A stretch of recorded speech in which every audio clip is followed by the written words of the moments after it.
ಸತಿಗೆ ಷೋಡಶದ ಋತು ಸಮಯ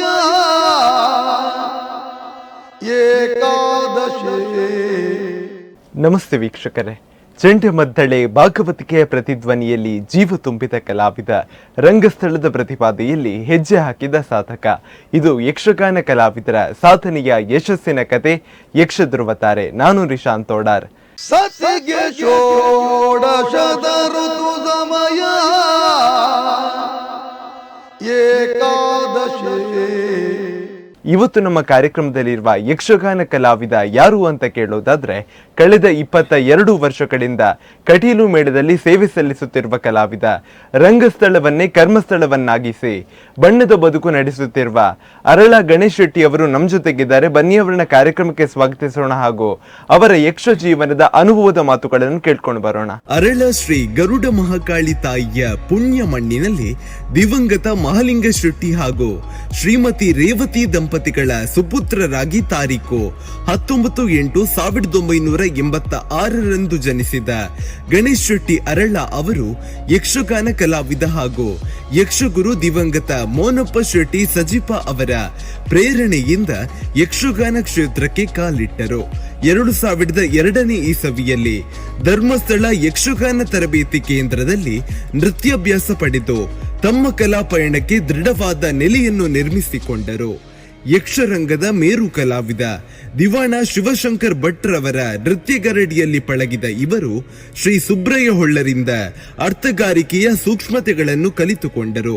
ಕುಬಡೂರು, ಪೂಂಜ, ಬಲಿಪ, ಶೆಟ್ಟಿಗಾರ್, ಕೊಂಕಣಾಜೆ, ಪೆರುವಾಯಿ, ಕಡಂಬಳಿತಾಯ ಮೊದಲಾದ ಯಕ್ಷರಂಗದ ಮೇರು ತಾರೆಯರ ಸಖ್ಯ ಹಾಗೂ ಮಾರ್ಗದರ್ಶನದಿಂದ ತಮ್ಮ ಪ್ರತಿಭೆಯನ್ನು ಮತ್ತಷ್ಟು ಮೆರುಗುಗೊಳಿಸಿಕೊಂಡರು. ಬಣ್ಣಗಾರಿಕೆ ಹಾಗೂ ವೇಷಭೂಷಣಗಳಲ್ಲಿ ಅಪಾರ ಪಕ್ವತೆಯನ್ನು ಪಡೆದಿರುವ ಇವರು ದೇವಿ ಮಹಾತ್ಮೆಯ ರಕ್ತಬೀಜಾಸುರ, ಅರ್ಜುನ, ಶಿಶುಪಾಲ, ರಾವಣ, ಕಾರ್ತವೀರ್ಯ, ಇಂದ್ರಜಿತು, ಶತ್ರುಘ್ನ, ದೇವೇಂದ್ರ ಮೊದಲಾದ ವೈವಿಧ್ಯಮಯ ಪಾತ್ರಗಳ ಮೂಲಕ ಯಕ್ಷಗಾನ ಪ್ರೇಮಿಗಳ ಹೃದಯ ಗೆದ್ದಿದ್ದಾರೆ. ಕಳೆದ 22 ವರ್ಷಗಳಿಂದ ಕಟೀಲು ಮೇಳದಲ್ಲಿ ನಿರಂತರವಾಗಿ ಕಲಾ ಸೇವೆ ಸಲ್ಲಿಸುತ್ತ ಕಲಾಮಾತೆ ಸರಸ್ವತಿಯ ಆರಾಧನೆಯಲ್ಲಿ ತೊಡಗಿರುವ ಗಣೇಶ್ ಶೆಟ್ಟಿ ಅರಳ ಅವರು ನಮ್ಮ ಯಕ್ಷಧ್ರುವತಾರೆ ಕಾರ್ಯಕ್ರಮದ ಅತಿಥಿಯಾಗಿರುವುದು ನಮ್ಮ ಹೆಮ್ಮೆ.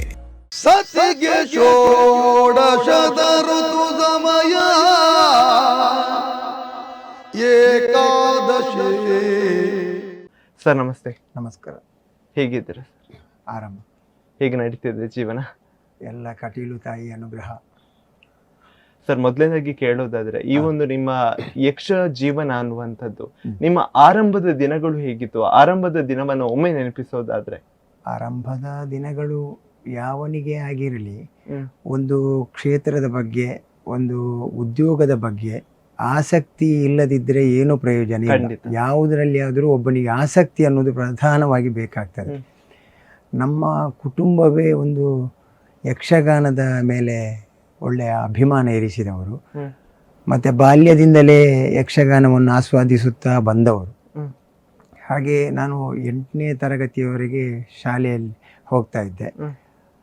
ಆಗ 8ನೇ ತರಗತಿಯಲ್ಲಿರುವಂತಹ ಸಂದರ್ಭದಲ್ಲಿ ನಮ್ಮ ಅರಳ ಗ್ರಾಮದಲ್ಲಿ ಒಂದು 10 ಸಂವತ್ಸರ ಆಟ ಆಗ್ತಾ ಇತ್ತು.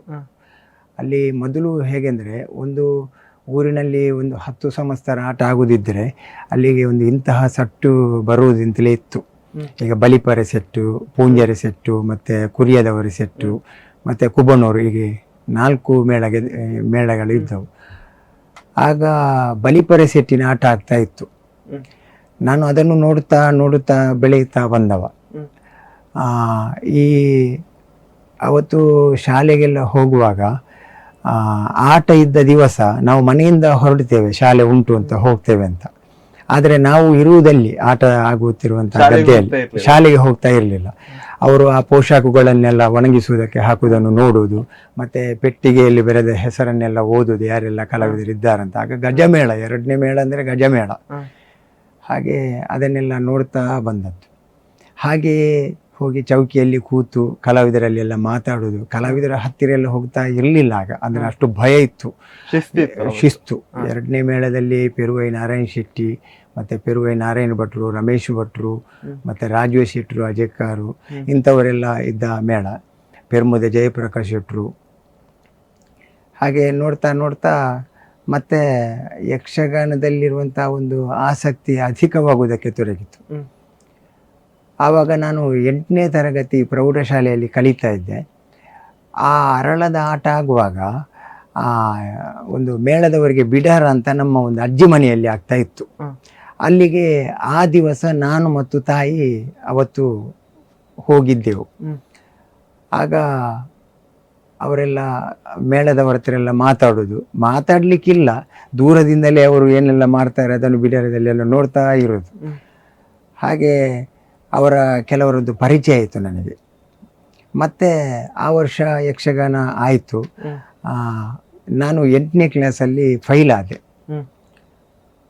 ಪುನರಪಿ ಅದೇ ಕ್ಲಾಸಲ್ಲಿ ಓದುತ್ತಿರುವಾಗ ನನ್ನ ತಾಯಿ ಹೇಳಿದರು, ಇನ್ನೂ ಇದು ಶಾಲೆಯನ್ನು ಮುಂದುವರಿಸುವುದಕ್ಕೆ ಸಾಧ್ಯ ಇಲ್ಲ, ಯಾಕೆಂದರೆ ಇವಾಗ ಕಲಿಯುವುದರಲ್ಲಿ ಏನು ಸುಖ ಇಲ್ಲ, ಹಾಗಾಗಿ ಇಲ್ಲಿ ಎಲ್ಲಿಯಾದರೂ ಹೋಟ್ಲಲ್ಲಿ ಕೆಲಸ ಮಾಡಲಿ ಅಂತ ಹೇಳಿದರು. ಅದಕ್ಕೆ ನನ್ನ ಚಿಕ್ಕಮ್ಮ ಒಬ್ಬರು ಇದ್ದರು, ಅವರು ಹೇಳಿದರು, ಎಂಥದ್ದು ಹೋಟ್ಲಲ್ಲಿ ಕೆಲಸ ಮಾಡೋದು, ಅಲ್ಲೆಲ್ಲ ಕೆಲಸ ಮಾಡಿದರೆ ಏನು ಮರ್ಯಾದೆ ಇಲ್ಲ, ಅವ ಆಟಕ್ಕೆ ಸೇರಲಿ ಅಂತ ಒಂದು ಮಾತು ಬಂತು.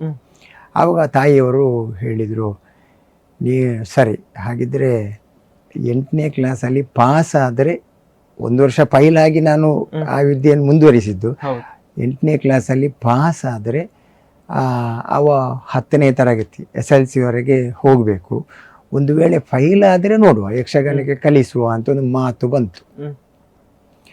ಹಾಗೆ ಆ ವರ್ಷ ನಾನು ವಿದ್ಯಾಭ್ಯಾಸ ಮುಂದುವರಿಸಿದೆ. ನನ್ನ ಮನಸ್ಸಿನಲ್ಲಿ ಇದೇ ಇತ್ತು, ತಾಯಿ ಹೇಳಿದ ಮಾತು, ಫೈಲ್ ಆದರೆ ಯಕ್ಷಗಾನಕ್ಕೆ, ಪಾಸ್ ಆದರೆ SLC ಮುಂದುವರಿಸಬೇಕು ಅಂತ. ಆ ವರ್ಷ ಒಂದು 60 ಮಕ್ಕಳಲ್ಲಿ ಹಿಂದೆ ಬಿದ್ದದ್ದು ನಾನು ಒಬ್ಬನೇ. ನನಗೆ ಕಲಿಯುವ ಮನಸ್ಸು ಆ ವರ್ಷ ಇರಲಿಲ್ಲ, ಯಕ್ಷಗಾನಕ್ಕೆ ಹೋಗಬೇಕು ಅಂತ ಒಂದು ತೀವ್ರ ಆಕಾಂಕ್ಷೆ. ಹಾಗಾಗಿ ನಾನು ಫೈಲೆ. ಅದು ಆ ವರ್ಷ ಮತ್ತೆ ಯಕ್ಷಗಾನಕ್ಕೆ ಹೋಗುದು ಅಂತ ತೀರ್ಮಾನ ಮಾಡಿದರು ಮನೆಯಲ್ಲಿ.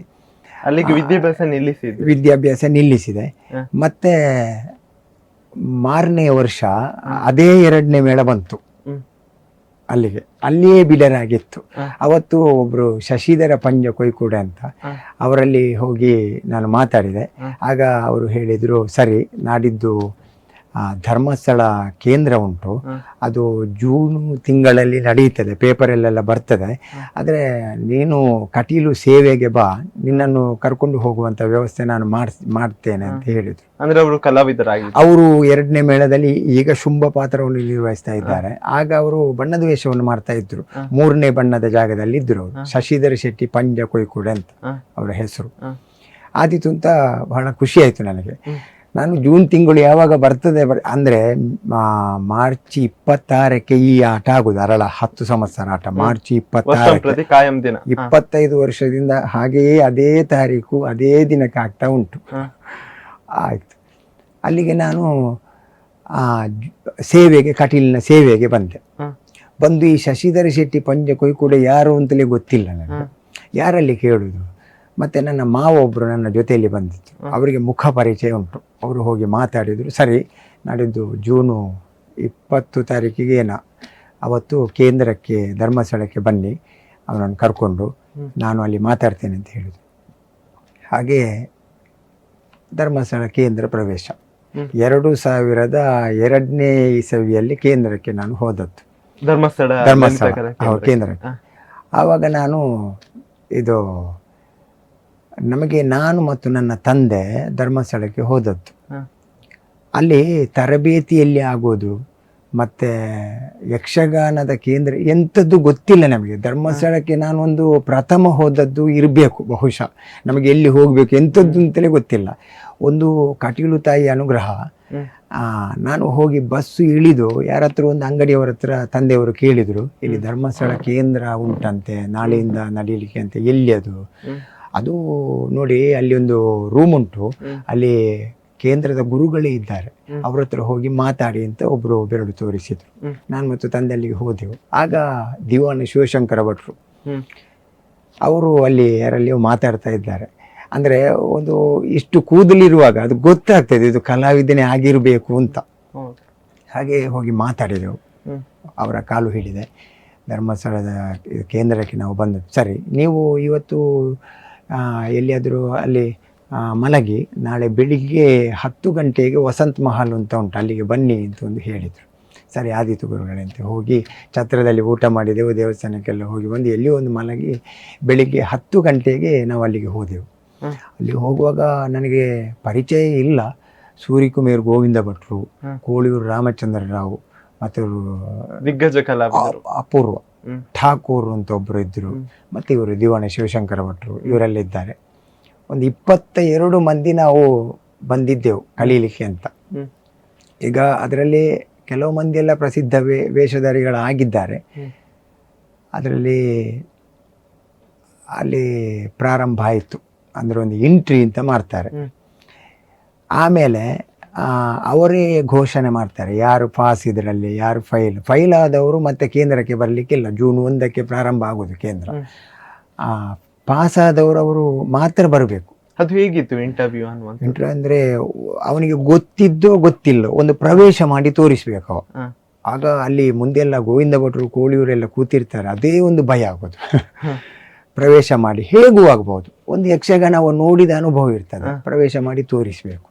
ಮತ್ತೊಂದು 2 ಮಾತು ಏನಾದರೂ ಒಂದು ಹೇಳಿ ಯಕ್ಷಗಾನದ ಬಗ್ಗೆ ಅಲ್ಲ ಮಾತಾಡುವುದಂದ್ರೆ ಹೊರಗಿನ ವಿಷಯ ಅಲ್ಲ, ಒಂದು ನಾವು ನೋಡಿದ್ದು ಹೇಗೆ ನಮಗೆ ಅನಿಸ್ತದೆ ಹಾಗೆ ಒಂದು ಚರಣ ಮಾತಾಡಿ ತೋರಿಸ್ಬೇಕು. ಇಂಥದ್ದೆಲ್ಲ ಇತ್ತು ಆಗ. ನಮ್ಗೇನು ತಿಳಿದಿದೆ ಅದನ್ನ ಪರೀಕ್ಷೆ ಮಾಡೋದು. ಪ್ರವೇಶ ಹೀಗೆ ಅಂತ ನಿಘಂಟಲ್ಲ, ಅಂದ್ರೆ ಅವರು ಒಂದು ಇವನ ಮೈಕಟ್ಟೆಲ್ಲ ಒಂದು ವೇಷಕ್ಕೆ ಹೇಗೆ ಹಿಡಿಸ್ತದೆ ಹೀಗೆಲ್ಲ ಇತ್ತು. ಹಾಗೆ ಪ್ರವೇಶ ಎಲ್ಲ ಮಾಡಿಸಿದ್ರು, ಅದೆಲ್ಲ ಆಯಿತು. ಆಗಿ ಕೊನೆಗೆ ರಿಸಲ್ಟಲ್ಲಿ ನಾನು ಫೈಲ್ ಅಂತ ಆಯಿತು, ಆಗಲಿಕ್ಕಿಲ್ಲ ಅಂತ. ನನ್ನ ದೇಹ ಅಷ್ಟು ಉದ್ದೆಲ್ಲ ಇರಲಿಲ್ಲ, ನಾನು ಸಣ್ಣಗಿದ್ದೆ. ಆದರೂ ಯಾಕೆ ಬೇಡ ಅಂತ ಹೇಳಿದರು ನನಗೆ ಒಂದು ಅರ್ಥ ಆಗಲಿಲ್ಲ, ಇವನು ಆಗಲಿಕ್ಕಿಲ್ಲ ಅಂತ. ಮತ್ತು ನನಗೆ ಅಳು ಬಂತು. ನಾನು ಯಾರಲ್ಲಿ ಹೇಳುದಪ್ಪ, ನಾನು ಮತ್ತು ಅಪ್ಪ ಮಾತ್ರ ಬಂದು. ಆಗ ಗೋವಿಂದ ಭಟ್ರು ಗುರುಗಳು ಸುರುಗಿಮೇರು ಯಕ್ಷಗಾನದ ದಿಗ್ಗಜ ಕಲಾವಿದರು ಅವರು ಕೂತಿದ್ರು. ಅವರಲ್ಲಿ ಹೋಗಿ ನಾನು ಅತ್ತೆ, ನನಗೆ ಬೇರೆ ದಾರಿ ಇಲ್ಲ, ಇದರ ಮೇಲೆ ಇದನ್ನೇ ನಂಬಿ ಬಂದದ್ದು ಒಂದು, ಮತ್ತೆ ತೀವ್ರವಾದಂಥ ಆಸಕ್ತಿ. ಯಕ್ಷಗಾನ ಅಂದರೆ ಅಷ್ಟು ಒಂದು ಪ್ರೀತಿ ನನಗೆ, ಗೌರವ, ಅದು ಸೇರಲೇಬೇಕು ಅಂತ ಒಂದು ಹಠ. ನಾನು ದೊಡ್ಡ ವೇಷಧಾರಿ ಆಗ್ತೇನೆ ಅಂತಲ್ಲ, ಆದರೆ ಆ ಯಕ್ಷಗಾನದ ಒಳಗೆ ಇರಬೇಕು ಅಂತ ನನಗೊಂದು ಆಸಕ್ತಿ ಇತ್ತು.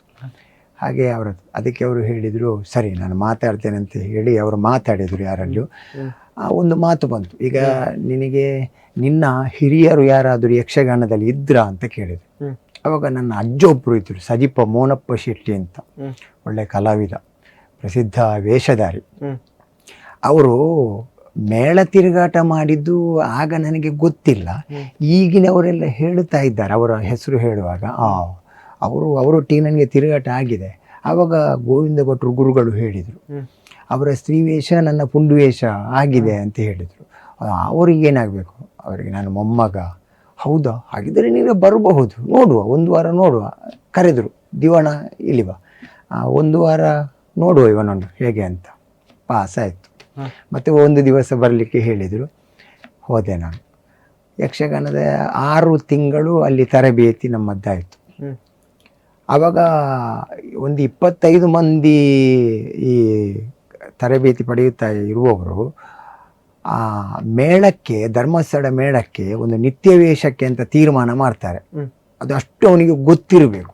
ಮತ್ತು ಈ ಗುರುಗಳು ಹೇಳಿಕೊಟ್ಟದ್ದನ್ನೆಲ್ಲ ಒಮ್ಮೆಲೆ ತಿಳಿಯುವಂತಹ ಚಾಕಚಕ್ಯತೆ ಅವನಲ್ಲಿ ಬೇಕು. ಅಷ್ಟಿದ್ದರೆ ಪ್ರಾರಂಭದಲ್ಲಿ ಅಷ್ಟಿದ್ದರೆ ಅವನನ್ನು ಮೇಳಕ್ಕೆ 2 ಕೇಂದ್ರದ ವಿದ್ಯಾರ್ಥಿಗಳನ್ನು ಧರ್ಮಸ್ಥಳಕ್ಕೆ ನೇಮಿಸುವುದಂತ ಇತ್ತು ಆಗ. ಹಾಗೊಂದು ನಾವು ಆಗಲಿಕ್ಕಿಲ್ಲ ಅಂತ ಮೊದಲೇ ತೀರ್ಮಾನ ಇತ್ತು. ನಾವೆಲ್ಲ ಧರ್ಮಸ್ಥಳ ಮೇಳದಲ್ಲಿ ತಿರುಗಾಟ ಮಾಡಲಿಕ್ಕಿಲ್ಲ, ನಾವು ಆಗಲಿಕ್ಕಿಲ್ಲ. ಆದರೂ ಕಟೀಲು ಮೇಳದಲ್ಲಿ ಒಂದು ಅವಕಾಶ ಸಿಗಬಹುದು ಅಂತ ಒಂದು ನಿರೀಕ್ಷೆ ಇತ್ತು. ಆವಾಗ ದೊಡ್ಡ ದನಿಗಳು ವಿಠಲ್ ಶೆಟ್ರು ಅವರು ಮೇಳದಲ್ಲಿ ಯಜಮಾನರಾಗಿದ್ದರು. ನಾನು ಸೇವೆ ಹೊತ್ತು ಬಂದೆ, ನಾನು ಮತ್ತು ತಂದೆಯವರು ಬಂದು ಯಾರಲ್ಲಿ ಮಾತಾಡೋದು, ಯಾರ ಕಲಾವಿದರ ಪರಿಚಯ ಇಲ್ಲ. ಪರಿಚಯ ಇರುವುದು ನನ್ನನ್ನು ಕೇಂದ್ರಕ್ಕೆ ಸೇರ್ಪಡೆ ಮಾಡಿದವರು ಶಶಿಧರ ಶೆಟ್ಟಿ ಪಂಜಕುಳಿಕೊಂಡು, ಅವರ ಪರಿಚಯ ಮಾತ್ರ ಇರೋದು. ಹಾಗಾಗಿ ಯಾರಲ್ಲಿ ಹೇಳೋದು. ಕಟೀಲಿನ ಸೇವೆ ಹೊತ್ತು ನಾವು ತಿರುಗುತ್ತಾ ಬೆಳಿಗ್ಗೆ 10 ಗಂಟೆಗೆ ನಾವು ಕಟೀಲಿಗೆ ಬಂದಿದ್ದೇವೆ. ರಾತ್ರಿ 10 ಗಂಟೆವರೆಗೆ ತಿರುಗಿದ್ದೆ ನಾವು.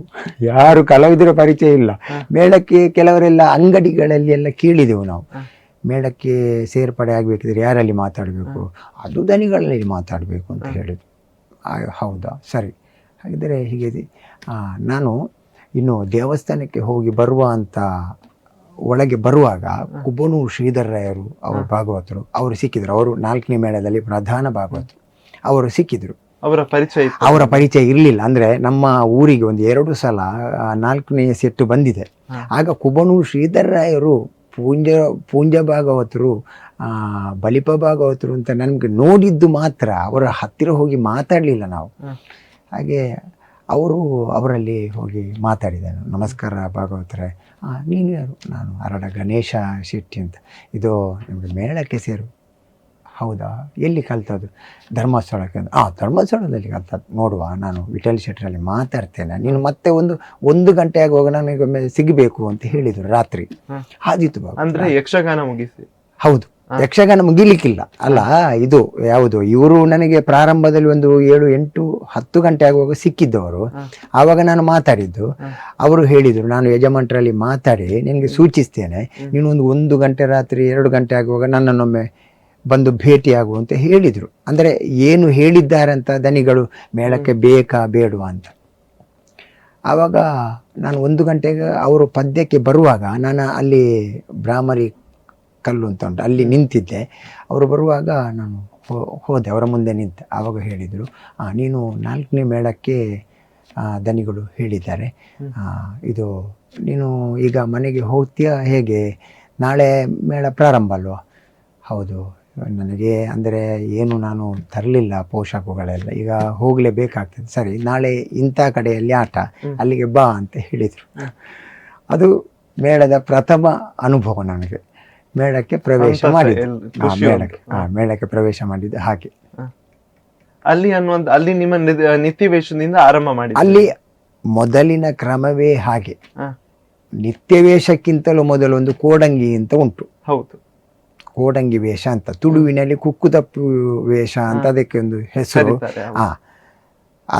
ಅದನ್ನು ಮಾಡಿ ನಮ್ಮಿಂದ ಮೊದಲು ಅದನ್ನು ಮಾಡ್ತಾ ಇದ್ದವರು. ಆದರೆ ನಮಗೆ ನಿತ್ಯವೇಷ ಮಾಡುವುದೇ ಅವಕಾಶ ಸಿಕ್ಕಿತು. ಆ ಕೋಡಂಗಿ ವೇಷ ಮಾಡಲಿಲ್ಲ ಅಂತಲ್ಲ, ಒಂದು ಅನಿವಾರ್ಯ ಕಾರಣಕ್ಕಾಗಿ ಒಬ್ಬ ಬರಲಿಲ್ಲ ಅಂತ ಹೇಳಿ ಆ ಕೋಡಂಗಿ ನಾನು ಮಾಡಿದ್ದೇನೆ, ವೇಷ ಮಾಡಿದ್ದೇನೆ, ಇಲ್ಲ ಅಂತಲ್ಲ, 1 ದಿವಸದ ಮಟ್ಟಿಗೆ ಮಾಡಿದ್ದೇನೆ. ನಿತ್ಯ ವೇಷ ಮಾಡಬೇಕಾಗ ನಿತ್ಯವೇಷ ಮಾಡುವಾಗ ಕೆಲವೆಲ್ಲ ವೇಷ ಕೊಡ್ತಾರೆ. ಯಾವುದು, ಈಗ ನಿತ್ಯವೇಷ ಮಾಡಿದವರು ಸಮುದ್ರ ಮಥನದಲ್ಲಿರುವಂತಹ ದೇವೇಂದ್ರ ಬಲ, ಗರುಡೋದ್ಭವ ಪ್ರಸಂಗದಲ್ಲಿ ದೇವೇಂದ್ರ ಬಲ, ಕಟೀಲು ಕ್ಷೇತ್ರ ಮಹಾತ್ಮೆ ಪ್ರಸಂಗದಲ್ಲಿ ದೇವೇಂದ್ರ ಬಲ.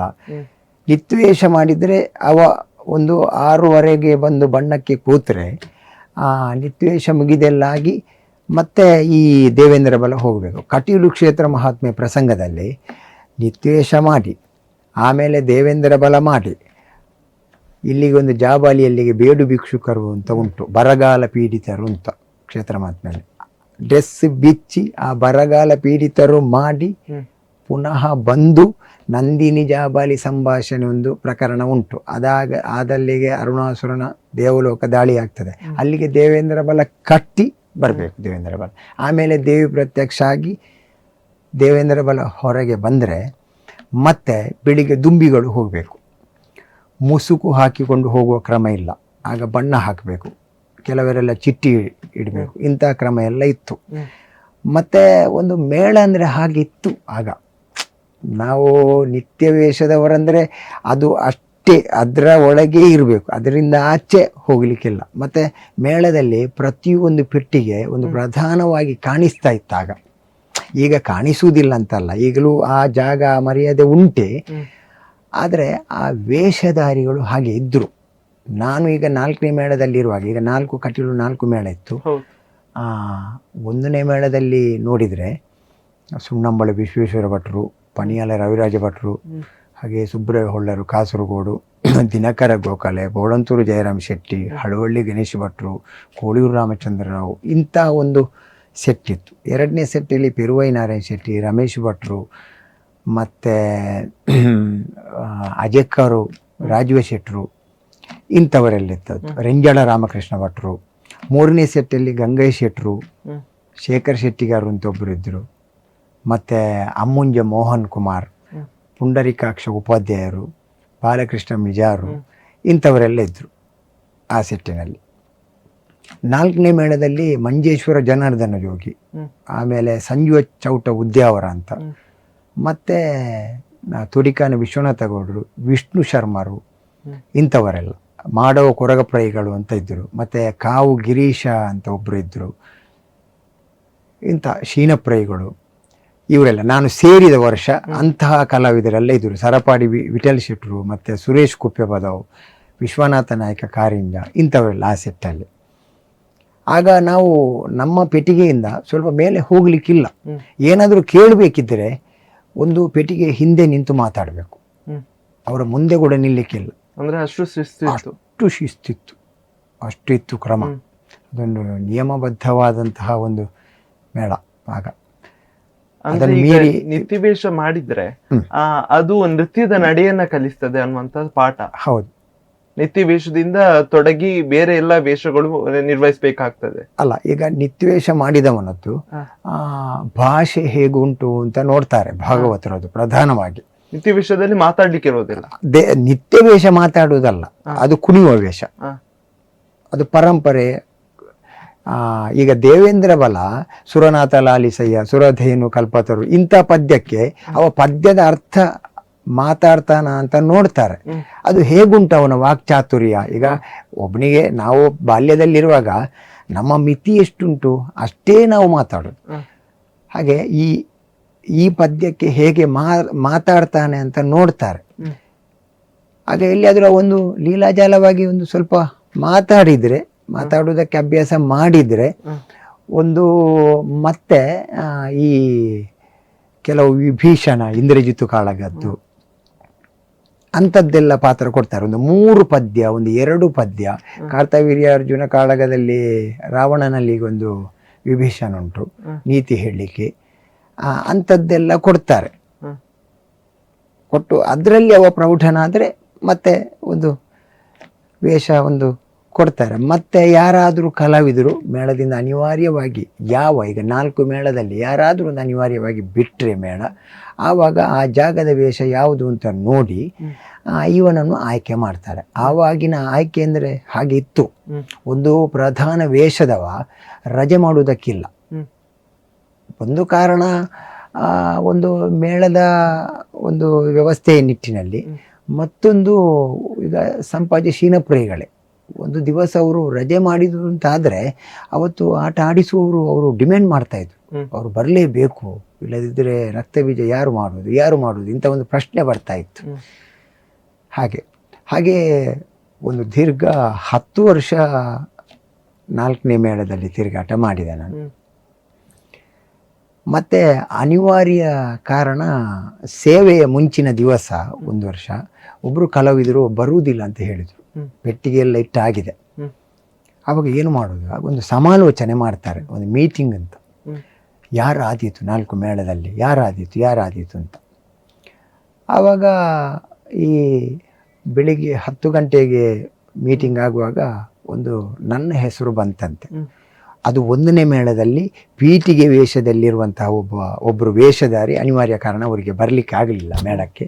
ಹಾಗಾಗಿ ಅವರು ಮೇಳ ಬಿಟ್ಟರು. ಮಾರನೇ ದಿವಸ ಸೇವೆ ಹೊರಡಲಿಕ್ಕೆ ಕಟ್ಲಿನಲ್ಲಿ ಸೇವೆ.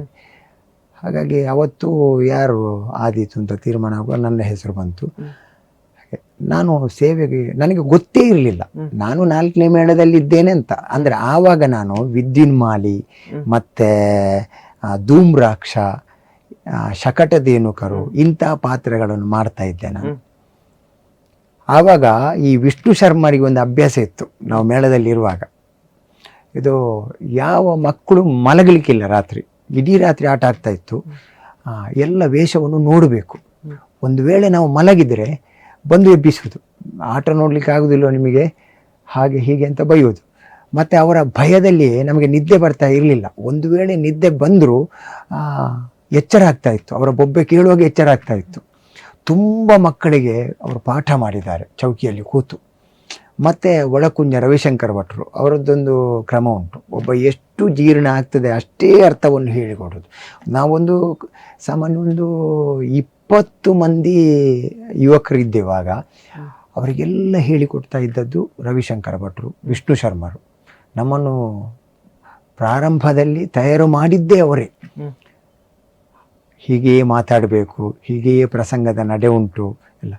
ಆವಾಗ ನಾನು ಈ ನಿತ್ಯವೇಷ ಮಾಡ್ತಾ ಇರುವಾಗ 1 ವರ್ಷ ದನಿಗಳು ಇವರೇ ವಿಠಲ್ ಶೆಟ್ಟರು ಹೇಳಿದರು, ಸಂಬಳಕ್ಕೆ ಹೋಗುವಾಗ, ನೀನು ಏನು ವೇಷ ಮಾಡ್ತಾ ಇದ್ದಿ ಅಂತ ಕೇಳಿದ್ರು. ಅವರ ಮುಂದೆ ನಿಲ್ಲುವುದೇ ಒಂದು ದೊಡ್ಡ ಸವಾಲು, ಭಯ. ಏನು ವೇಷ ಮಾಡ್ತಾ ಇದ್ದಿ? ನಾನು ನಿತ್ಯವೇಷ ಮಾಡ್ತಾ ಇದ್ದೇನೆ. ಎಷ್ಟು ವರ್ಷ ಆಯಿತು ಮೇಳಕ್ಕೆ ಸೇರಿ? 5 ವರ್ಷ ಆಯಿತು. 5 ವರ್ಷದಲ್ಲಿ ನಿತ್ಯವೇಷದಲ್ಲಿ ಇದ್ದಿ ನೀನು ಅದಕ್ಕಿಂತ ಮೇಲೆ ಹೋಗಲಿಲ್ಲ. ಅಂದರೆ ಕಾರಣ ಅಂದರೆ ಈಗ ಮತ್ತೆ ಮಾರನೇ ವರ್ಷ ಒಂದ ಕೇಂದ್ರದಿಂದ ಬರಬೇಕು, ಯಾರು ನಿತ್ಯವೇಷ ಮಾಡುವವರು ಬರಬೇಕು. ಅವರು ಅಲ್ಲಿಯವರೆಗೆ ನಾನು ನಿತ್ಯವೇಷ ಮಾಡ್ತಾ ಇರಬೇಕು. ಯಾಕಂದರೆ ಬೇರೆ ಅಲ್ಲಿ ಮಕ್ಕಳಿಲ್ಲ, ನಮ್ಮಿಂದ ಕೆಳಗೆ ಮಕ್ಕಳಿಲ್ಲ, ನಾವೇ ನಿತ್ಯವೇಷ ಮಾಡಬೇಕು. ಹಾಗಾಗಿ ಅವರು ಹೇಳಿದರು, ಬರುವ ವರ್ಷದಿಂದ ಬೇಡ ನೀನು ಮೇಳಕ್ಕೆ, ನೀನು ಎಲ್ಲಿಯಾದರೂ ಹೋಟ್ಲಲ್ಲಿ ಪಾತ್ರ ತೊಳೆಯೋದು ಒಳ್ಳೆಯದು. ಯಾಕೆಂದರೆ ನೀನು ಏನು ತಯಾರಾಗಲಿಲ್ಲ. ಒಂದು ಕಲಾವಿದ 2 ವರ್ಷದಲ್ಲಿ ಅವ ತಯಾರಾಗಬೇಕು, ನೀನೇನು ಪ್ರಯೋಜನ ಇಲ್ಲ. ನನಗೆ ಎಂಥದ್ದು ಮಾಡುವುದು ಅಂತಲೇ ಗೊತ್ತಾಗಲಿಲ್ಲ. ಅವರಷ್ಟು ಹೇಳಿದರೆ ಅದು DC ಹಾರ್ಟ್, ಅದು ಮತ್ತೆ ನಾವು ಮಾತಾಡಲಿಕ್ಕಿಲ್ಲ ಅಲ್ಲ. ನಾನು ಅವರಲ್ಲಿ ಅಷ್ಟರವರೆಗೆ ಒಂದು 5 ವರ್ಷದಲ್ಲಿ ಮಾತಾಡಿದ್ದು ಇಲ್ಲ. ನಾವು ಸಂಬಳಕ್ಕಾಗುವಾಗ ಹೋಗಿ ಮುಂದೆ ನಿಲ್ಲೋದು. ಆವಾಗ ಬೇಸರ ಆಯಿತು ನನಗೆ, ಹೊರಗೆ ಬಂದೆ. ಮತ್ತು ಏನು ಮಾಡುವುದಪ್ಪ, ಎಂಥದ್ದು ಅಂತಲೇ ಗೊತ್ತಾಗೋದಿಲ್ಲ. ಇನ್ನು ಮೇಳ ತಿರುಗಾಟ ಹೇಗೆ, ಇವರು ಬೇಡ ಅಂತ ಹೇಳಿದರು. ಸುಣ್ಣಂಬಳದವರ ಹತ್ರ ಹೇಳಿದೆ, ಅಣ್ಣಯ್ಯ ನನಗೆ ಮೇಳ ಬಿಟ್ಟರೆ ಬೇರೆ ಎಂಥದ್ದು ಗೊತ್ತಿಲ್ಲ, ಮನೆಯಲ್ಲಿ ತುಂಬ ಕಷ್ಟ, ಹಾಗಾಗಿ ನನಗೆ ಮೇಳಕ್ಕೆ ಬರಬೇಕು, ನೋಡುವ, ನಾನೊಂದು ಅವರಲ್ಲಿ ರಿಕ್ವೆಸ್ಟ್ ಮಾಡ್ತೇನೆ, ಏನು ಹೇಳ್ತಾರೆ, ನೀನು ಅಷ್ಟಮಿಯ ದಿವಸಕ್ಕೆ ಬಾ ಅಂತ ಹೇಳಿದರು. ಅಷ್ಟಮಿ ಆಟಕ್ಕೆ ಎಲ್ಲ ಕಲಾವಿದರು ಬರಬೇಕು ಅಂತ ಕ್ರಮ. ಅವತ್ತು ಬಾ ಅಂತ. ಅವತ್ತು ಬಂದು ಅವರು ಹೇಳಿದರು, ಇದು ನಾನು ಅವರ ಹತ್ರ ಕೇಳಿದೆ, ಅಣ್ಣಯ್ಯ ಏನು ನಾನು ಮೇಳಕ್ಕೆ ಇದ್ದೇನಾ ಇಂಥದ್ದು, ನೋಡುವ ನಾನು ದನಿಗಳ ಹತ್ರ ಮಾತಾಡ್ತೇನೆ ಅಂತ ಹೇಳಿದರು. ಮತ್ತು ನನ್ನನ್ನು ಅವರ ರೂಮಿಗೆ ಕರೆದರು. ಅಲ್ಲಿ ದನಿಗಳು ಕೂತಿದ್ದಾರೆ, ಇವರು ಕೂತಿದ್ದಾರೆ. ಮಾತಾಡಿದೆ. ಆವಾಗ 10 ವಿಶ್ವರೇ ಆಯ್ ಬೊಡ್ತಿದ್ದ ಅಲ್ಲ ಪ್ರಯೋಜನ ಜತೆ ಪೊಕ್ಕಡೆ ಆಯ್ದಾಗ ಹೋಟೆಲ್ ರೆಡ್ಡ ಲಾಭ ಉಂಟು, ಮೂಲು ಪೊಕ್ಕಡೆ ವೇಸ್ಟ್ ಬಾಡಿ ಅಂತ ಹೇಳಿದರು. ವೇಸ್ಟ್ ಬಾಡಿ 5 ವರ್ಷೋಡು ಒಂಜಿ ವಿದ್ಯುನ್ ಮಾಲಿ ಆಪುನತೆಲ್ಲ ತಯಾರು ಆತಿಜೆಂದು ಬಂಡ ಬೊಕಾಯಿ ನಾನು ಎಂಚಿನ ಮಲ್ಪೇರ ಉಂಡು ಮೇನೊಂದು ತಿರುಗಾಟ ಎಂಚೇನೆ ಅಂಡೆ ಮೇ 10-20 ವರ್ಷ ಮುಟ್ಟೆಲ್ಲ ಅವೇ ಜಾಗ ಉಡುಪು ಹಿಡಿದು ಪೋಪು ಜೇಂಬಿ ಅಂತ ಹೇಳಿದರು. ತೂಕ 1 ವರ್ಷ ತೂಕ ಅಂತ ಅವರು ಹೇಳಿದರು. ಒಂದು ಮೆಲ್ಲಗೆ ಅವರ ಹತ್ರ ಕಿವಿಯಲ್ಲಿ, ದೊಡ್ಡ ದನಿಗಳ ಹತ್ರ. ಅವರು ದನಿಗಳು ಮಾತಾಡಲಿಲ್ಲ, ಇವರು ಕಣ್ಣು ಸನ್ನೆ ಮಾಡಿದರು. ಸುಮ್ಮನೆ ಮಾಡೋದು. ಹೊರಗೆ ಬಂದೆ ನಾನು. ಆ ವರ್ಷ ಮೇಳಕ್ಕೆ ಹೋದೆ. ನನಗೊಂದು ಹಠ ಬಂತು, ಈ ವರ್ಷವೂ ನಾನು ಆವಾಗ ದನಿಗಳು ಬಂದು ಕೇಳ್ತಾ ಇದ್ದರು, ಯಾವ ವೇಷ ಯಾರು ಮಾಡುವುದು ಎಂಥದ್ದು ಎಲ್ಲ ಪರಿಚಯ ಇತ್ತು. ಏನು ಮಾಡುವುದಪ್ಪ ಅಂತ ನನಗೊಂದು ಹಠ ಬಂತು. ಇಲ್ಲ, ಇನ್ನೂ ನನಗೆ ಅವರು ಒಂದು ಮಾತು ಹೇಳಿದ್ದಾರೆ, ಇವ ಒಂದು ವಿದ್ಯುನ್ಮಾಲಿ ಮಾಡುವಷ್ಟು ತಯಾರಾಗಲಿಲ್ಲ ಅಂತ.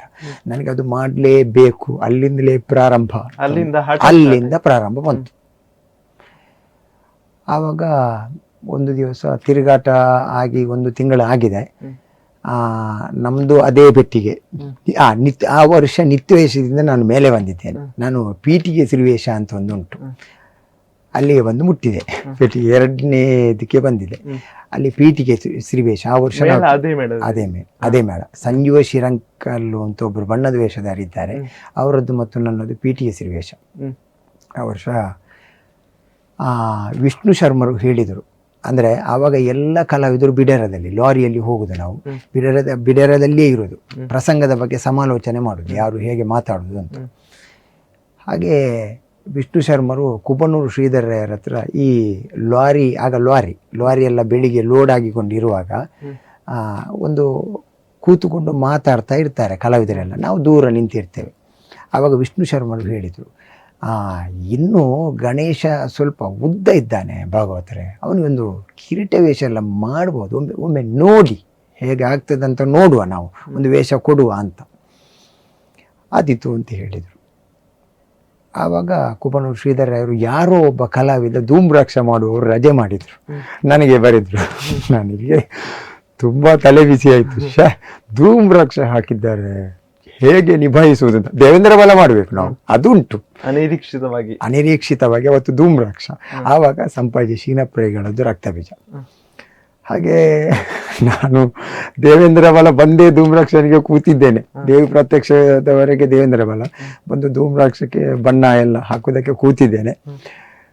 ಎಲ್ಲ ಆಯಿತು. ವೇಷ ಎಲ್ಲ ಆಗುವಾಗ ವಿಷ್ಣು ಶರ್ಮರು ಎಲ್ಲ ಹೇಳಿದರು, ವೇಷ ಎಲ್ಲ ತೊಂದರೆ ಇಲ್ಲ, ಆ ಲಂಗಣ ಎಲ್ಲ ಉಂಟು, ವೇಷ ಕಾಣಿಸ್ತದೆ, ಇನ್ನು ರಂಗದಲ್ಲಿ ಹೇಗೆ ಅಂತ ನೋಡಬೇಕು ಅಂತ ಹೇಳಿದರು. ಹಾಗೆ ಪ್ರಥಮವಾಗಿ ರಂಗ ಪ್ರವೇಶ ನಾನು ಧೂಮ್ರಾಕ್ಷ ಪ್ರವೇಶ ಮಾಡಿದ್ದು. ಅವತ್ತು ಅಷ್ಟು ದೊಡ್ಡ ಒಂದು ಇದು ನನಗೆ ಪರಿಣಾಮ ಆಗಲಿಲ್ಲ, ಆದರೆ ನನಗೆ ಸಂತೃಪ್ತಿ ಉಂಟು, ನಾನು ಕಿರೀಟ ಕಟ್ಟಿದ್ದೇನಂತ. ಆವಾಗ ಹೇಗೆಂದರೆ ನನ್ನ ಧೂಮ್ರಾಕ್ಷ ಹೇಗೆ ಆಗಿದೆ ಅಂದರೆ, ಈಗ ನಾನು ಹೇಳುವುದಾದರೆ ಇದು ಸರಿಯಾದ ರಸ್ತೆಯಲ್ಲಿ ಗಾಡಿ ಹೋಗುವುದಕ್ಕಿಂತಲೂ ಈ ಮಣ್ಣಿನ ರಸ್ತೆ ಮತ್ತು ಸ್ವಲ್ಪ ಈ ಜಲ್ಲಿರುವ ರಸ್ತೆಯಲ್ಲಿ ಹೋಗುವಾಗ ಸ್ವಲ್ಪ ಗಾಡಿ ಅಷ್ಟು ಕೊಂಡು ಹೋಗುವುದಕ್ಕಾಗುವುದಿಲ್ಲ. ಹಾಗೆ ನನ್ನ ಎಣಿಕೆ ಹಾಗಾಯಿತು. ಇದು ಸರಿಯಾದ ರೋಡಲ್ಲಿ ಹೋಗಲಿಲ್ಲ, ಒಂದು ಜಲ್ಲಿ ರೋಡಲ್ಲಿ ಹೇಗೆ ಗಾಡಿ ಹೋಗ್ತದೆ ಹಾಗಾಯಿತು ನನ್ನ ವೇಷ ಅಂತ. ಹಾಗೆ ಮತ್ತೆ ವಿದ್ಯುನ್ ಮಾಡಿಕೊಟ್ರು. ಅದು ಸ್ವಲ್ಪ ಆದೀತು ಅಂತ ಆಯಿತು ಅವರಿಗೆ, ಭಾಗವತರಿಗೆ. ಇವ ವೇಷಧಾರಿ ಆದಾನು ಅಂತ. ಮತ್ತು ಅವರೇ ದೊಡ್ಡ ದನಿಗಳ ಹತ್ರ ಮಾತಾಡಿ, ಈಗ ಸ್ವಲ್ಪ ಅವ ತಯಾರಾಗಿದ್ದಾನೆ, ಈ ಸಲ ವಿದ್ಯುನ್ಮಾಲಿ, ನಾನು ರಜೆಗೆ ಮಾಡಿದ್ದು, ವಿದ್ಯುನ್ಮಾಲಿ ಎಲ್ಲ ಮಾಡಿದ್ದಾನೆ ಅಂತ ಹೇಳಿದರು. ಆದೀತು ಅವರು ಮತ್ತೆ 10 ವರ್ಷ ದೀರ್ಘ ಇದರಲ್ಲಿ ಯಾವುದರಲ್ಲಿ 4ನೇ ಮೇಳದಲ್ಲಿ ತಿರುಗಾಟ ಆಯಿತು. ಅದರ ಮಧ್ಯೆ ಈಗ ಶೀನಪ್ರೇಗಳು ಮೇಳ ಬಿಟ್ಟರು. ಆಮೇಲೆ ಪೆರುವೈ ನಾರಾಯಣ ಶೆಟ್ಟರು ಬಂದರು. ಪೆರುವೈ ನಾರಾಯಣ ಶೆಟ್ಟರು ಬಿಟ್ಟರು. ಪೆರ್ಮುದೆ ಜಯಪ್ರಕಾಶ್ ಶೆಟ್ಟರು ಬಂದರು. ಅವರು ಹನುಮಗಿರಿ ಹೊಸನಗರ ಮೇಳಕ್ಕೆ ಹೋದರು. ಆವಾಗ ಕಾಸರಗೋಡು ಸುಬ್ರಯ್ಯ ಹೊಳ್ಳರು ಆ ಸೆಟ್ಟಿಗೆ ಬಂದರು. ನನಗೆ ಅವರ ಮೇಲೆ ಒಂದು ಅಭಿಮಾನ ಮತ್ತು ಒಂದು ಅವರ ಮೇಲೆ ಇರುವಂಥ ಒಂದು ಆಸಕ್ತಿ ಹೆಚ್ಚಾದದ್ದು ಅವರ ವೇಷ ನೋಡಿ. ನನಗೆ ಈ ನಿತ್ಯವೇಷ ಮಾಡುತ್ತಾ ಇರುವಾಗ ನಾನು ಇಲ್ಲಿದ್ದೆ, ಇಲ್ಲಿ ಒಂದು ಅಭಿಮಾನ್ ರೆಸಿಡೆನ್ಸಿ ಅಂತ ಹೋಟ್ಲುಂಟು ಮಂಗಳೂರಲ್ಲಿ, ಅಲ್ಲಿ ರೂಮ್ ಬಾಯ್ ಆಗಿದ್ದೆ. ಮಳೆಗಾಲದಲ್ಲಿ ಕಷ್ಟ, ಹಾಗಾಗಿ ಅಲ್ಲಿದ್ದೆ. ಆವಾಗ ಒಂದು ಸಿದ್ದಗಟ್ಟೆಯಲ್ಲಿ ನಿಡ್ಲೆ ಮಹಾಗಣಪತಿಯವರ ಸೆಟ್ಟಿನ ಆಟ ಆಗ್ತಾ ಇತ್ತು. ಅದು ಚೌತಿಯ ದಿವಸ ರಾತ್ರಿ ಆಗೋದು. ರಾತ್ರಿ 10 ಗಂಟೆಗೆ ಪ್ರಾರಂಭ ಆದರೆ ಬೆಳಿಗ್ಗೆ 6 ಗಂಟೆಯ ತನಕ. ನಾನು ವರ್ಷವೂ ಅಲ್ಲಿನ ಆಟದ ದಿವಸ ಇಲ್ಲಿಗೆ ರಜೆ, ನಾನು ಡ್ಯೂಟಿಗೆ ರಜೆ ಮಾಡಿ ಅಲ್ಲಿಗೆ ಹೋಗೋದು. ಅವತ್ತು ನಾನು ಹೋಗ್ತಾ ಇದ್ದೆ ಅಲ್ಲಿಗೆ, ನೋಡ್ತಾ ಇದ್ದೆ ಆಟ. ಒಂದು 2-3 ವರ್ಷ ಕಳೆದ ಮೇಲೆ ಒಂದು ಪುರುಷಾಮೃಗ ಅಂತ ಒಂದು ಪ್ರಸಂಗ ಆಯಿತು. ಅದರಲ್ಲಿ ನಿಡ್ಲೆ ಗೋವಿಂದ ಭಟ್ರದ್ದು ಭೀಮ, ಇವರದ್ದು ಪುರುಷಾಮೃಗ. ನನಗೆ ಆವಾಗ ಯಾರದ್ದು ಪರಿಚಯ ಇಲ್ಲ ಆ ಸೆಟ್ಟಲ್ಲಿ ಇರುವವರದ್ದು. ಮಹೇಶ್ ಮಣಿಯನಿ ಅಂತ ಹಾಸ್ಯಗಾರರು ಅವರಿದ್ದರು. ಅವರಲ್ಲಿ ನಾನು ಕೇಳಿದೆ, ಇದು ಮಾರನೇ ದಿವಸ ಆಟ ಮುಗಿದು ಬೆಳಿಗ್ಗೆ, ಅದು ಪುರುಷಾಮೃಗ ಮಾಡಿದ್ದು ಯಾರು? ಅದು ಕಾಸರಗೋಡು ಸುಬ್ರಯ್ಯ ಹೊಳ್ಳರು ಅಂತ. ಅವರು ಕಟೀಲು ಮೇಳದಲ್ಲಿ ದೊಡ್ಡ ವೇಷಧಾರಿ, ನೀನು ನೋಡಿದ್ದೆ ಅವರ ವೇಷ ಅಂತ? ಇಲ್ಲ ಅಂತ ಕೇಳಿದೆ. ಹೌದಾ, ಸರಿ ಆದೀತು ಅಂತ ನಾನು ಮನೆಗೆ ಬಂದು ಸೇವೆ ಹೊತ್ತು ನಮ್ಮ ಕಟೀಲಿನ ಸೇವೆ ಪ್ರಾರಂಭದ ದಿವಸ ಒಟ್ಟಿನಲ್ಲಿ ಅವರು 1ನೇ ಮೇಳದಲ್ಲಿ ಪೀಠಿಗೆ ವೇಷಧಾರಿಗಳಾಗಿದ್ದರು. ಆವಾಗ ನನಗೆ ಒಂದೇ ತವಕ, ಅದು ಯಾರು ಜನ ಯಾರು, ಅವರನ್ನೊಮ್ಮೆ ನೋಡಬೇಕು ಅಂತ. ಆವಾಗ ಒಬ್ಬರಲ್ಲಿ ಹೋಗಿ ಕೇಳಿದೆ, ಕಾಸರಗೋಡು ಸುಬ್ರಯ್ಯ ಹೊಳ್ಳರು ಅಂತಾರೆ ಯಾರು ಅಂತ. ಆವಾಗ ಹೇಳಿದರು, ಅವರು ಈಗ ಬರುವುದಿಲ್ಲ, ಅವ್ರದ್ದು ಅರ್ಜುನ ಮತ್ತೆ ಬರೋದು ಅವರು ಅಂತ ಹೇಳಿದರು. ಸರಿ, ನಾನು ಅವರ ಅಲ್ಲಿಯೇ ಕೂತೆ, ಇಲ್ಲಿ 1ನೇ ಸೆಟ್ಟಿನ ಚೌಕಿಯಲ್ಲಿ ಉಂಟು, ಅಲ್ಲಿಯೇ ಕೂತೆ. ಸ್ವಲ್ಪ ಹೊತ್ತಾಗುವಾಗ ಬಂದರು. ನನಗೊಂದು ನಿರೀಕ್ಷೆ ಇತ್ತು, ಇವರೇ ಆಗಿರ್ಬೋದು ಅಂತ. ಮತ್ತು ಒಬ್ಬರಲ್ಲಿ ಕೇಳಿದೆ, ಹೊಳ್ಳರು ಅಂದರೆ ಅವರೇ ಅಂತ. ಅವರಲ್ಲಿ ಮಾತಾಡಬೇಡ, ನೀನು ಹತ್ತಿರಕ್ಕೆಲ್ಲ ಹೋಗಬೇಡ, ಇಲ್ಲಿ ದೂರದಿಂದ ನಿಂತು ನೋಡು, ಹತ್ತಿರಕ್ಕೆಲ್ಲ ಹೋಗಬೇಡ ಅಂತ ಹೇಳಿದ್ರು. ಸರಿ ನೋಡಿದೆ. ಅವರು ಬಂದು ವೇಷಕ್ಕೆ ಕೂತರು. ಅರ್ಜುನ ಪಾತ್ರವನ್ನು ವೇಷ ಮಾಡ್ತಾ ಇದ್ದಾರೆ, ಮಾಡಿದರು, ಡ್ರೆಸ್ ಕಟ್ಟಿದರು, ಎಲ್ಲ ನೋಡಿದೆ. ಅವರು ನನ್ನನ್ನು ನೋಡ್ತಾ ಇದ್ದಾರೆ, ನಾನು ಯಾರು ಅಂತ ಅವರಿಗೆ ಗೊತ್ತಿಲ್ಲ. ಆಯಿತು, ವೇಷ ನೋಡಿದೆ. ಅವತ್ತು ಬಬ್ರುವನ ಕಾಳಗದ ಅರ್ಜುನ ಮಾಡಿದ್ರು. ಅರ್ಜುನ ನೋಡಿ ನನಗೆ ತೀವ್ರ ಆಸಕ್ತಿ ಅಧಿಕವಾಯಿತು ಮತ್ತು ಕೂಡ.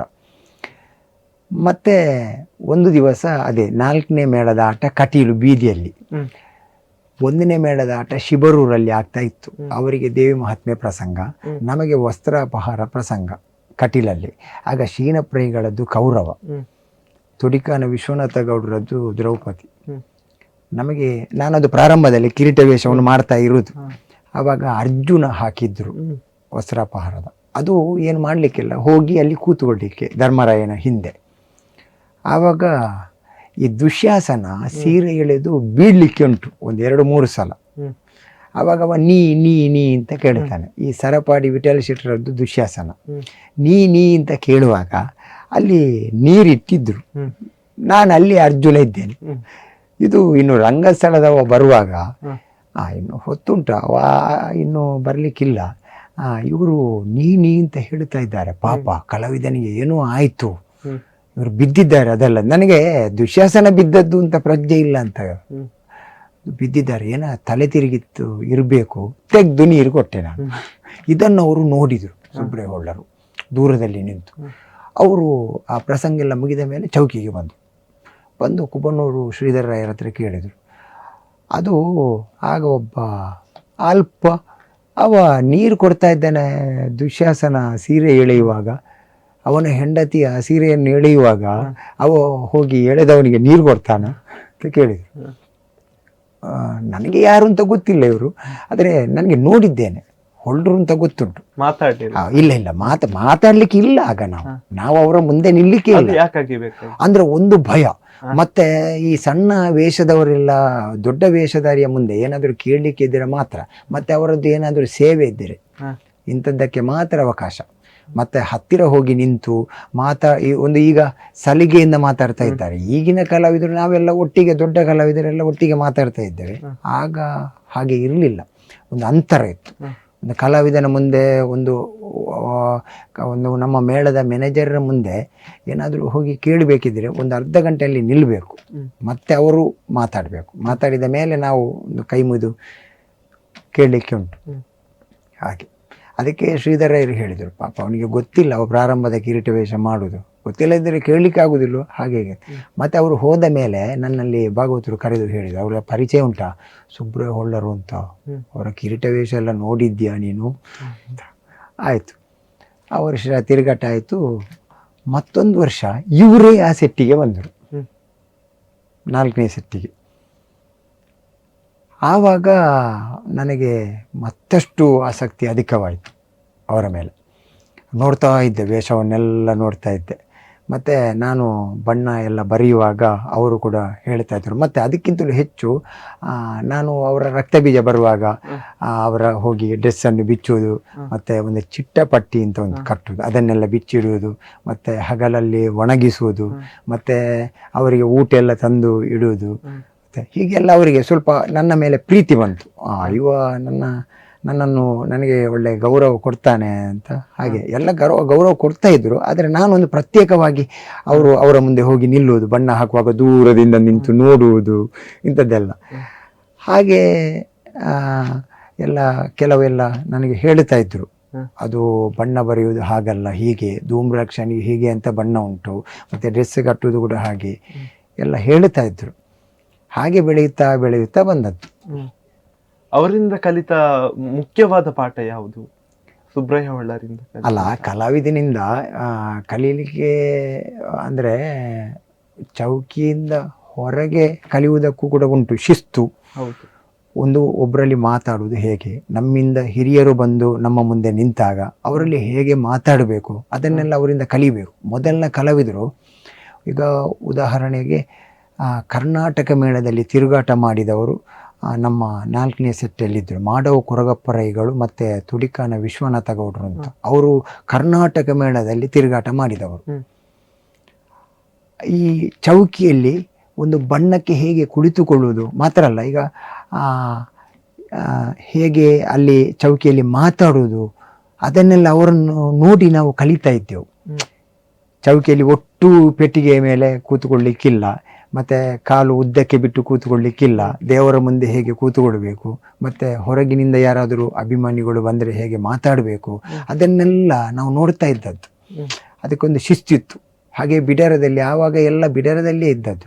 ಬಿಡಾರದಲ್ಲಿ ಕೂಡ ಒಂದು ಶಿಸ್ತಿತ್ತು, ಹೇಗಿರಬೇಕು, ಯಾರಲ್ಲಿ ಹೇಗೆ ಮಾತಾಡಬೇಕು, ಈಗ ಎಷ್ಟು ಮಾತಾಡಬೇಕು, ಹೀಗೆಲ್ಲ ಇತ್ತು. ನಾವೆಲ್ಲ ಆಗ ಮಾತಾಡಲಿಕ್ಕಿಲ್ಲ, ಅವರ ಮುಂದೆ ನಿಲ್ಲುವುದಕ್ಕೂ ಇಲ್ಲ, ಅಷ್ಟು ಭಯ ಇತ್ತು ನಮಗೆ. ಈಗ ಹಾಗಲ್ಲ, ಈಗ ಕಾಲಘಟ್ಟ ಬದಲಾಗಿದೆ. ಮತ್ತು ರಂಗದಲ್ಲಿ ಈಗ ಯಾರದ್ದೇ ಆಗಲಿ ಒಬ್ಬನದ್ದು ತಪ್ಪು ಅಂತ ಹೇಳಿದರೆ ಮತ್ತೆ ಮಾರನೇ ದಿವಸದಿಂದ ಅವ ನಮ್ಮಲ್ಲಿ ಮಾತಾಡೋದಿಲ್ಲ. ಹಾಗಲ್ಲ, ಹೀಗೆ ಉಂಟು ಅಂತ ಹೇಳಿದರೆ ಅವ ನಮ್ಮಲ್ಲಿ ಮಾತೇ ಬಿಡ್ತಾನೆ. ಅದಕ್ಕೆ ಬೇಕಾಗಿ ಯಾರು ಈಗ ಮೊದಲಿನ ಕಲಾವಿದರೆಲ್ಲ ಈಗ ಯಾರು ಮಾತಾಡೋದಿಲ್ಲ. ಹೀಗೆ ಮೊದಲು ಇತ್ತು ಅಂತ ಯಾರು ಹೇಳುವುದಿಲ್ಲ, ಹೇಳಿ ಪ್ರಯೋಜನ ಇಲ್ಲ.